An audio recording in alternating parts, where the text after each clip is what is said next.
مرحوم مولوی عباس انصاری میدانی سیاست میں بہت عرصے سے اپنے حیات کی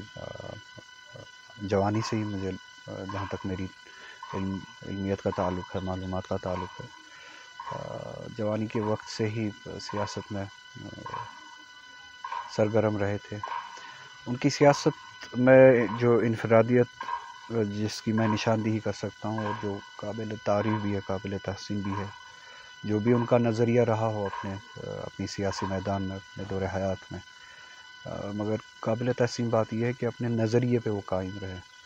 اور اپنے نظریے کو لے کے انہوں نے جد و جہد کی۔ ان کا اپنا ایک موقف تھا اور سیاست کے حوالے سے، اور ان کا جو کنٹریبیوشن تھا ایک مذہبی رہنما کی حیثیت سے، وہ اعلیٰ پایہ کا تھا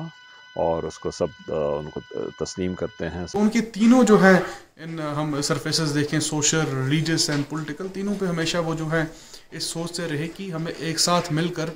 سوسائٹی کو ڈیلیور کرنا ہے۔ اور میں سب سے بڑی اچیومنٹ جو مولانا صاحب کی دیکھتا ہوں یہ ہے کہ جو انہوں نے اپنے اسکولز اوپن کیے، وہ بہت بڑی اچیومنٹ ہے ان کی، کیونکہ چاہے وہ اس دنیا میں آج نہیں رہے، لیکن جو بچے اسکول میں پڑھتے ہیں ان بچوں سے جو ہے، ان بچوں کے چہروں کو دیکھ کر، ان کی ایجوکیشن کو دیکھ کر، اور جو اس ایجوکیشن سے حاصل کر رہے ہیں اس کو دیکھ کر کہیں نہ کہیں پر آج بھی مولانا صاحب سوسائٹی کے سامنے جو ہے ریپرزینٹ ہوتے ہیں۔ تو انہوں نے سیاست کے میدان میں نام بھی بنایا، اور ان کے نام کی جو تاثیر ہے زیادہ تر ان حلقوں میں جن حلقوں میں انہوں نے سیاست کی،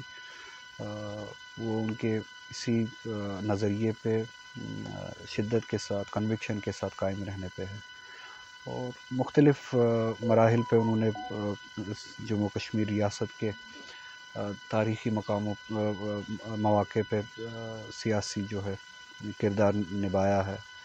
70 کی دہائی یہاں پہ تاریخی طور پہ سیاست میں بہت اہم دہائی ہے۔ اس میں اگر آپ دیکھیں سیاسی حلقوں میں مرحوم مولانا عباس صاحب کی شخصیت ایک واضح شخصیت ہے ان حلقوں میں، تو اور جس نظریے پہ 70 کی دہائیوں میں مرحوم سیاست میں اور جس نظریے پہ وہ قائم تھے، اسی نظریے پہ وہ تاخر دم زندگی اپنے حیات کے آخر تک وہ قائم دائم رہے۔ ایک دائی تھے، ایک علمبردار تھے شیعہ سنی اتحاد کے، وہ ان کی زندگی کا ایک بہت بڑا کنٹریبیوشن ہے۔ انہوں نے کبھی یہ نہیں دیکھا کہ یہ سنی ہے یا شیعہ ہے، میں خود سنی ہوں، لیکن انہوں نے میرے تئیں جو، جیسا میں بار بار کہوں گا، محبت اور شفقت کا اظہار کیا،